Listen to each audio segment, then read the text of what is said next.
The drain pump filter collects threads and small objects left in the laundry.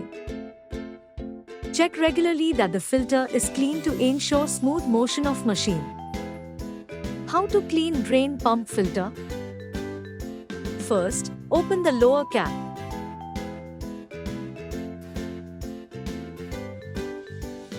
Then, take the drain pipe out and unplug the drain plug, allowing the water to flow out. Make sure you have a tray or vessel to empty the water and to prevent water flowing on the floor.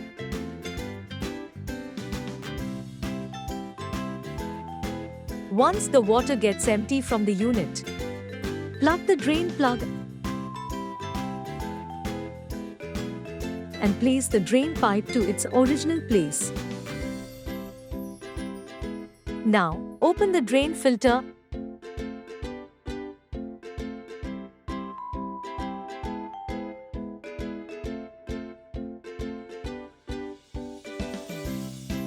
and remove out foreign material from the pump filter.